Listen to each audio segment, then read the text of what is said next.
Então, nós vimos na aula passada as estruturas mais simples de associação. Então, a primeira estrutura que nós vimos foi a estrutura de cadeia, e nós vimos que a estrutura de cadeia representa a mediação. E nós vimos também que na presença de mediação, o pesquisador não faz nada.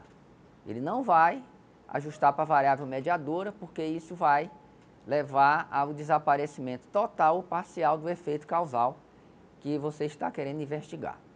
Vimos também a estrutura de garfo, que representa viés de confundimento, e nós vimos que na presença da estrutura de garfo, você tem uma causa comum, tanto da exposição quanto do desfecho, e nesse caso o pesquisador precisa fazer a intervenção, ou seja, ajustando ou condicionando para a variável confundidora para poder remover o viés. E nós vimos também a estrutura de garfo invertido, que representa um efeito comum, e nesse caso também o pesquisador não precisa fazer nenhuma intervenção.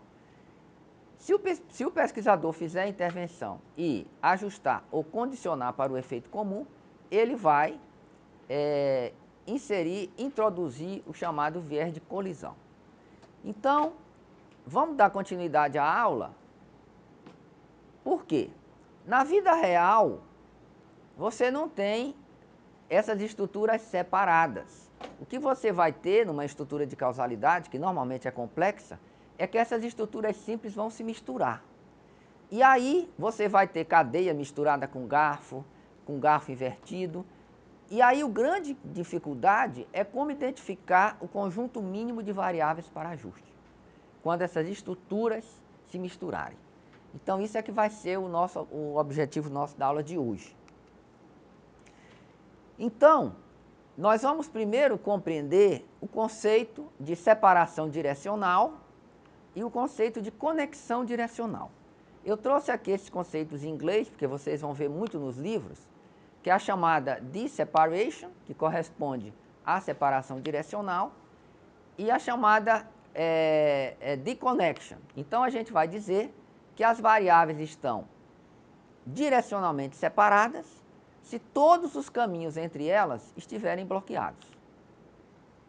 E as variáveis estarão direcionalmente conectadas se há pelo menos um caminho aberto entre elas. E aí, nesse caso, você vai ter aí uma associação estatística. Então, vamos olhar, vamos ver exemplos para a gente poder entender o que é esses conceitos de separação direcional e conexão direcional.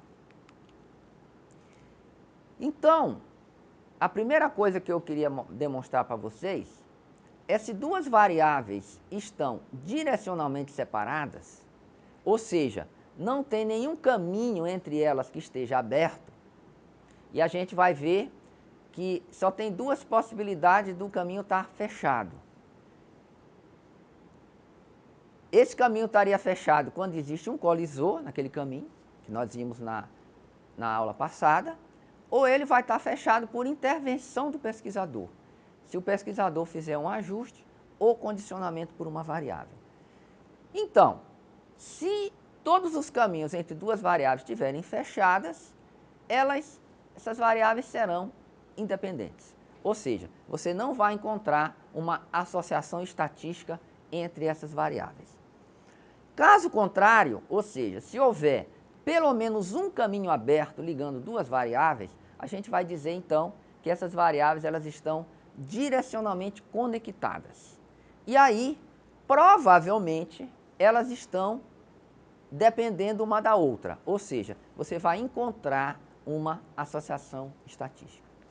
Então, nós vamos assumir inicialmente, depois a gente vai ver que existem exceções no prosseguimento da aula, duas coisas. Primeiro, se todos os caminhos entre duas variáveis estiverem fechados, essas variáveis elas estão direcionalmente separadas.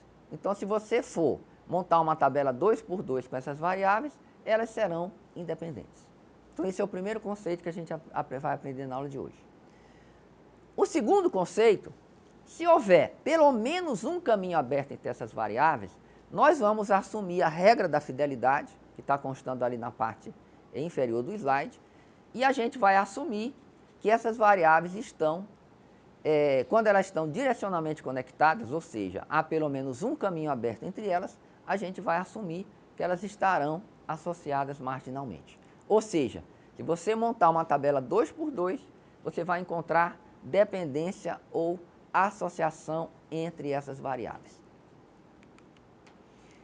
Então, primeira coisa que a gente vai ter que aprender, a começar a lidar com esses conceitos, são as chamadas regras de separação direcional. Ou seja, quando que duas variáveis elas estão direcionalmente separadas? Então nós já aprendemos. Quando todos os caminhos que ligarem essas variáveis, eles estiverem fechados. Então a gente vai dizer nesse caso que nós temos a chamada separação direcional. Nós temos dois tipos de separação direcional que nós vamos estudar hoje. A primeira é a separação direcional incondicional, ou seja, sem ajuste. Então a primeira regra é, na ausência de ajuste, um caminho está aberto se nele não houver um colisor. Então, a gente vai ter que guardar essa regra, né? Quando existe um colisor, o caminho está fechado. Se não existir um colisor, aquele caminho está aberto. Então, nós estamos falando disso sem nenhuma intervenção do pesquisador. Estamos falando disso incondicionalmente, ou seja, o pesquisador não fez nenhum ajuste, ele está apenas observando as relações entre as variáveis, como elas se dão no mundo real. Então, essa regra número 1, ela está dizendo o seguinte: se existe um caminho e esse caminho não tem um colisor, esse caminho está aberto. Tá? É isso que essa regra número 1 vai nos dizer. Dessa forma, se esse caminho está aberto, a consequência é que essas variáveis elas estão direcionalmente conectadas e você vai ter então uma associação marginal entre essas variáveis. Daqui a pouco nós vamos colocar alguns exemplos para isso ficar mais claro da gente compreender. Primeiro eu vou demonstrar as regras. A regra número 2 é o seguinte: quando você tiver um caminho e esse caminho tiver um colisor, esse caminho está bloqueado. Então, a regra número 2, ela é o contrário da regra número 1. Então, se tiver um colisor, o caminho está fechado. Por quê? Porque o colisor, por definição, ele bloqueia o caminho. E aí, você, no caso, não vai precisar, o pesquisador não vai precisar fazer nenhum ajuste. Na presença de um colisor, as variáveis estarão direcionalmente separadas e você então vai ter uma independência marginal entre essas variáveis. A regra número 3, nós já vamos passar para a regra de separação direcional condicional, ou seja, aqui você já vai ter a intervenção do pesquisador, no momento em que ele vai realizar o ajuste estatístico. Então, qualquer caminho que tenha sido ajustado para um não colisor, ele estará bloqueado. Certo? Então, tendo colisor, aquele caminho está bloqueado naturalmente. O pesquisador não precisa fazer nada. Se não tiver colisor, o caminho está aberto. Se não tiver colisor e o pesquisador ajustou para este não colisor, o caminho ficará bloqueado. Então, essa já é uma regra de separação condicional, porque ele vai depender de um ajuste feito para o pesquisador. Então, qual é a consequência dessa regra? Estaríamos diante da presença de um confundimento, e quando a gente tem confundimento, a gente já aprendeu, a gente precisa bloquear o caminho para que a gente possa desvelar, sem viés, o efeito causal. A consequência de um ajuste para o não colisor é que você vai passar a ter agora as variáveis direcionalmente separadas por uma intervenção do pesquisador. Ou seja, você vai levar a uma independência condicional, ou seja, as variáveis vão deixar de estar associadas porque você fez um ajuste para um não colisor. E finalmente, quer dizer, quase finalmente, a regra número 4 vai nos dizer que o ajuste para o colisor ele abre um caminho. Então, moral da história, não se deve ajustar para um colisor. Então, essa é uma intervenção que é danosa para a gente encontrar o efeito causal. Então, se as variáveis passarem a estar direcionalmente conectadas por uma intervenção do pesquisador, no caso, quando se faz um ajuste para o colisor, você vai criar uma associação condicional que a gente já sabe que vai introduzir viés na nossa estimativa do efeito causal. E, finalmente, a regra número 5 é consequência da regra número 4, que eu mostrei também na aula passada, é que um ajuste para um descendente do colisor, ele também abre um caminho que estava fechado. Então, a moral da história é que a gente não deve ajustar para descendente de colisor. Da mesma maneira como a gente não deve ajustar para colisor, a gente não deve ajustar para um descendente do colisor. Por quê? Se a gente for fazer isso, a gente vai conectar duas variáveis que já estavam direcionalmente separadas e você vai também introduzir viés ao invés de remover viés. Então, resumindo, que é o que nos interessa, um caminho estará bloqueado se o pesquisador realizar ajuste para o não colisor, e não colisor aqui significaria um confundidor. Ele está bloqueado quando no caminho existiu um colisor e o pesquisador não realizou ajuste para aquele colisor. E um caminho também estará bloqueado se houver um descendente de colisor e o pesquisador não ajustou para esse descendente do colisor. Então, se a gente puder resumir rapidamente essas regras de separação direcional, a gente resumiria da seguinte forma. O que o pesquisador deve fazer quando tiver um caminho aberto e nesse caminho tiver um não colisor? O caminho está aberto e nesse caminho tem um não colisor. Qual é o papel do pesquisador para poder estimar o efeito causal sem viés? Então, nesse caso, ele deve realizar um ajuste para esse não colisor. O que o pesquisador deve fazer se tiver um caminho aberto? Então, resumindo, tiver um caminho aberto e nesse caminho tiver um não colisor, o pesquisador vai precisar fazer o ajuste. Agora, se nesse caminho tiver um colisor, esse caminho estará fechado. O pesquisador não precisa fazer nada. Da mesma maneira, se nesse caminho tiver um descendente de colisor, também o pesquisador não vai precisar fazer nada. Se ele inadvertidamente ajustar ou para um colisor ou para o descendente do colisor, ele vai provocar viés de colisão. Então, moral da história.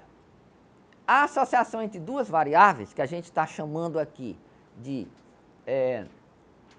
conexão direcional, então duas variáveis estão direcionalmente conectadas quando elas tiver pelo menos um caminho aberto entre essas variáveis. E a gente vai entender aqui que a associação vai acontecer toda vez que houver um caminho aberto. Então vejam que nós vamos partir agora de analisar essas associações no gráfico, que essa é que é a parte importante. E aqui nós estamos misturando, avaliando simultaneamente, quando ocorrem essas estruturas simples, cadeia, garfo e garfo invertido, tudo misturado. Então, a grande conclusão que a gente tira das regras de separação direcional é que a associação entre duas variáveis vai depender da estrutura do DAG e dos ajustes que o pesquisador realizou. Então, por isso é preciso muito cuidado com o ajuste que nós vamos realizar. Por quê? Por isso é que o DAG é tão importante. Que na nossa representação gráfica, a gente vai ilustrar os caminhos que ligam as variáveis entre si. E aí a gente vai inspecionar caminho por caminho. Se o caminho tiver um não colisor, a gente vai concluir que nós precisamos fazer um ajuste ali. Se o caminho tiver um colisor, a gente vai concluir que a gente não precisa fazer nada. Se a gente ajustar, a gente vai introduzir viés de colisão, né? Então é preciso ter bastante cuidado em identificar variáveis colisoras ou descendente de colisor, porque para essas variáveis, se elas estiverem no caminho, você não vai fazer nada. E se você tiver um caminho que esteja aberto e nesse caminho só tiverem não colisores, então você vai precisar fazer o ajuste para poder obter o efeito causal sem viés. Então é isso que nós vamos aqui aprender e dar seguimento com alguns exemplos. Essa é a teoria, né? Então, o que eu queria mostrar para vocês? Uma coisa importante. A gente falando aqui parece uma coisa fácil de fazer.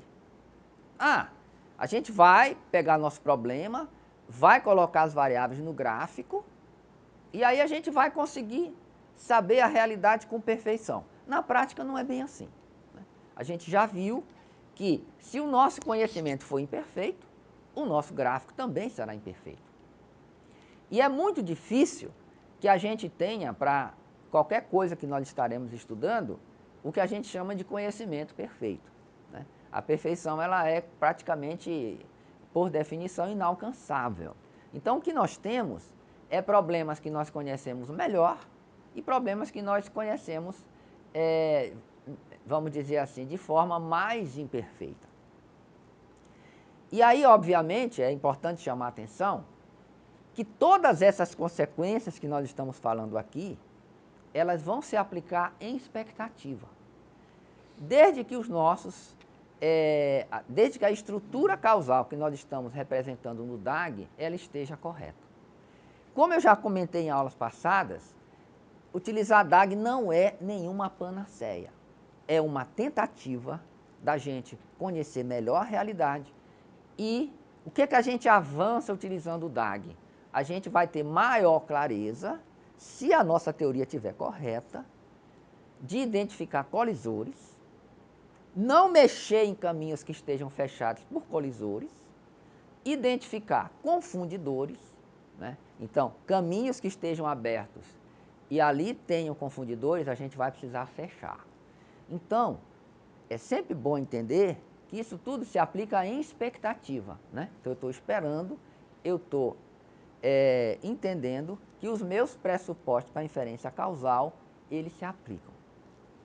E a gente vai ver, né, que a gente nunca vai ter condição de saber se a gente está diante de uma situação em que todos os pressupostos se aplicam ou não, né? Então, todo processo de inferência causal, quer usando abordagem contrafatual, abordagem gráfica ou qualquer outra abordagem, ele sempre é um processo de tentativa.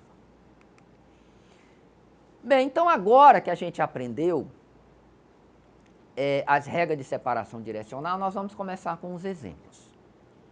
Então a primeira pergunta que eu faço para vocês é se A e D, essas duas variáveis, elas estão direcionalmente separadas ou elas estão direcionalmente conectadas. Então vamos traduzir isso aqui melhor.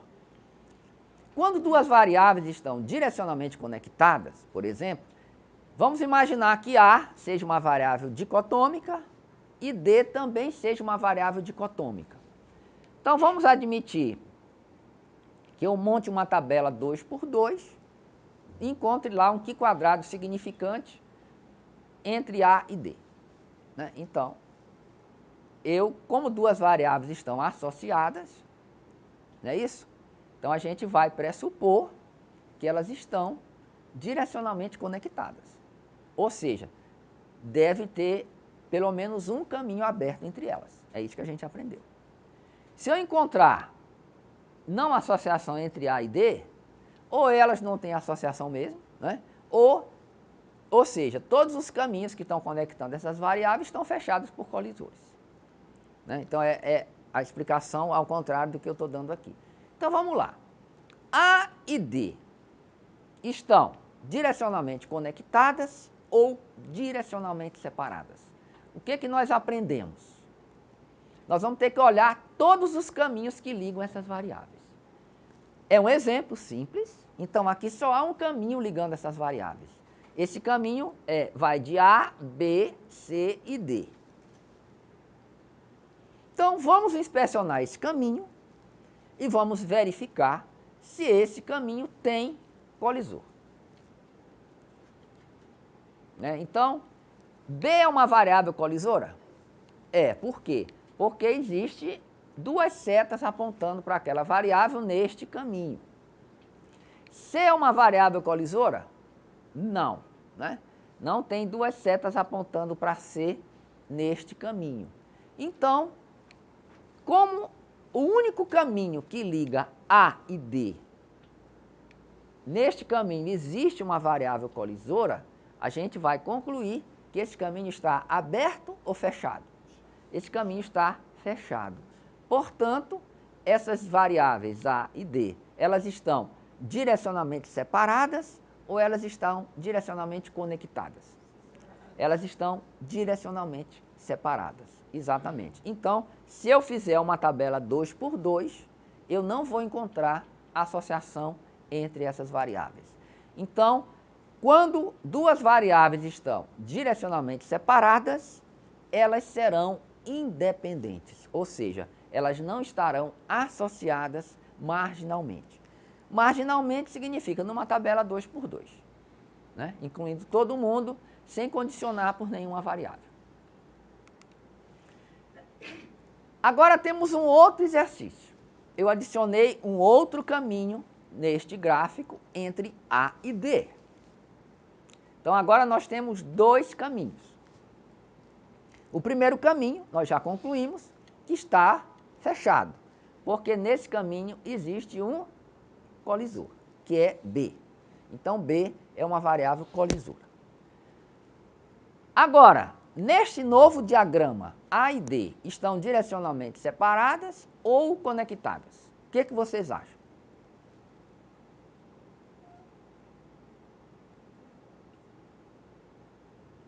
Quantos caminhos existem entre A e D? 2. Então, A, B, C, D. E o outro caminho, A, E, C, D. O primeiro caminho, existe um colisor. Então, ele está fechado. Mas e esse segundo caminho, A, E, C, D, contém colisor? Não. Então, nesse segundo caminho, não contém colisor. O que a gente aprendeu? Se um caminho não contém colisor, significa que esse caminho está aberto ou fechado? Aberto. Então, esse segundo caminho, ele não contém colisor, portanto, este caminho está aberto. Havendo pelo menos um caminho aberto entre duas variáveis, o que a gente aprendeu? Elas estão direcionalmente conectadas ou elas estão direcionalmente separadas? Se existe pelo menos um caminho aberto, elas estão direcionalmente conectadas. Aí, aplicando a regra da fidelidade, a gente vai dizer que essas variáveis estarão associadas entre si. Porque a existência de um caminho faz com que essas variáveis se tornem dependentes, ou seja, associadas entre si. Então, se nós agora montarmos uma tabela 2 por 2 entre essas duas variáveis, a gente vai observar significância nessa associação.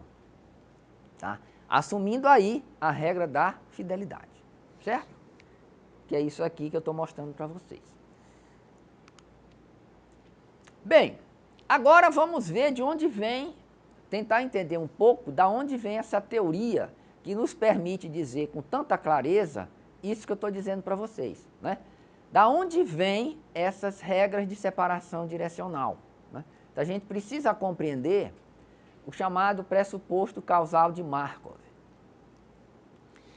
Eu já comecei a comentar sobre esse pressuposto na aula passada. Bem, descartando-se o acaso, então, quando a gente trabalha com DAG, a gente sempre vai assumir que o DAG é populacional.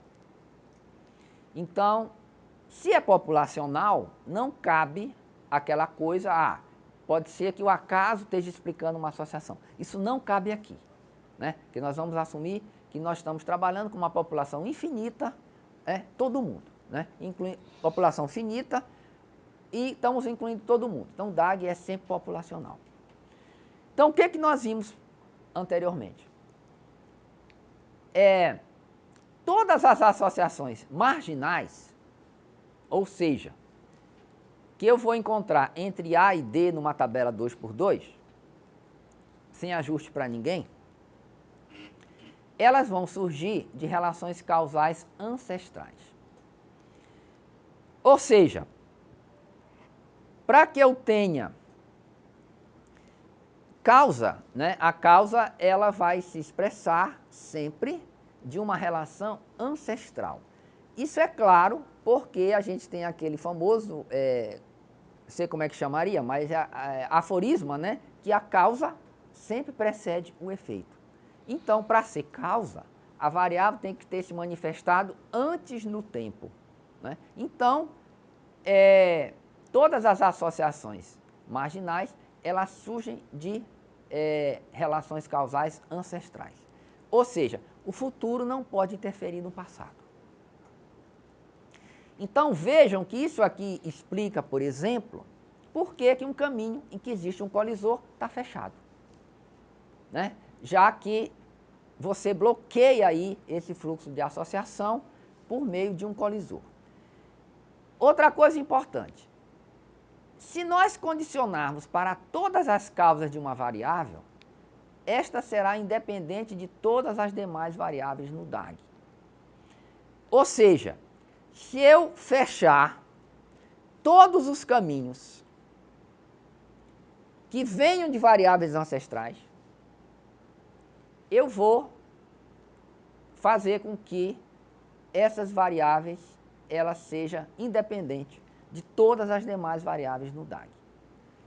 Então, o pressuposto causal de Markov também explica porque não se deve condicionar para descendentes de uma variável para identificar o efeito causal.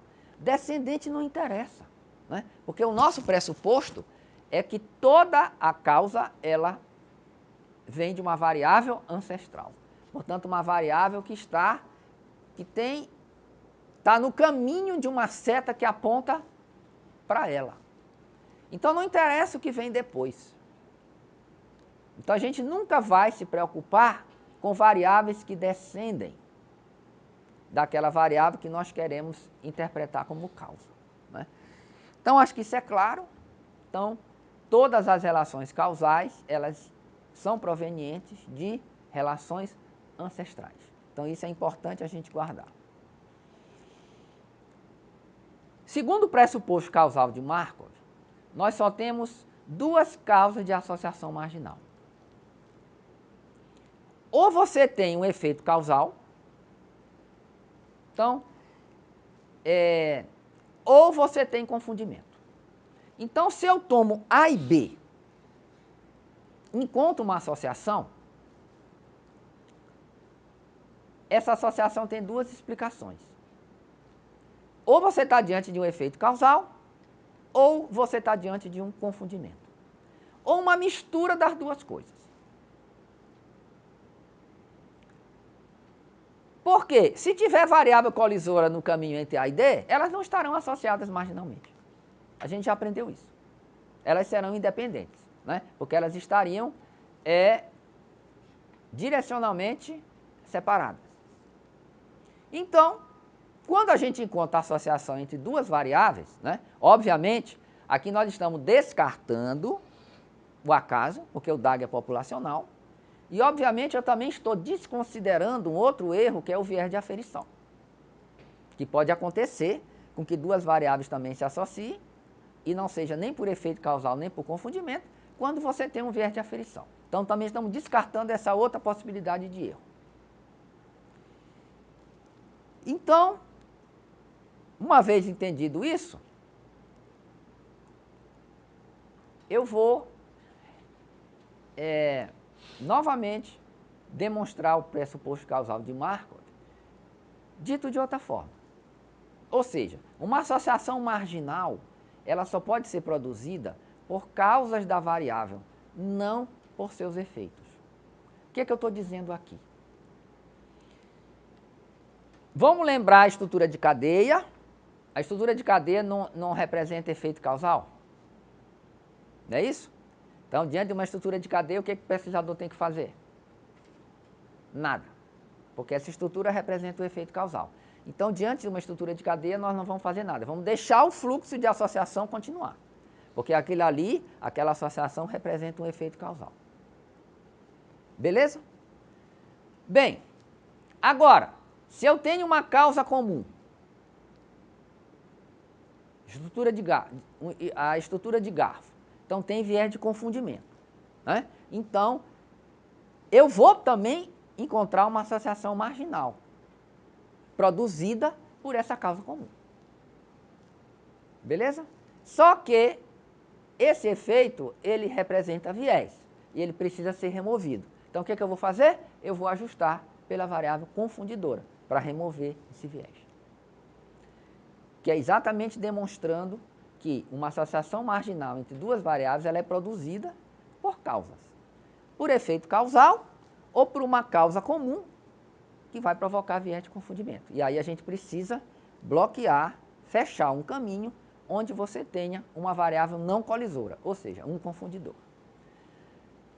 O efeito não interessa. Agora, se por acaso a gente inadvertidamente, a gente condiciona para um efeito da variável, a gente vai estar sabotando uma interpretação causal. Porque nós estaríamos assassinando o pressuposto causal de Markov. Ou seja, nós estaríamos prevendo a possibilidade do futuro interferir no passado. Quando é que isso acontece? Quando você ajustar para uma variável colisora. Então, jamais o pesquisador pode ajustar para variáveis colisoras. Senão, ele vai produzir viés de colisão. Não faz nenhum sentido a gente ajustar para variáveis que são efeitos das nossas causas que nós queremos medir, né? Então, isso é o que nos diz o pressuposto causal de Markov.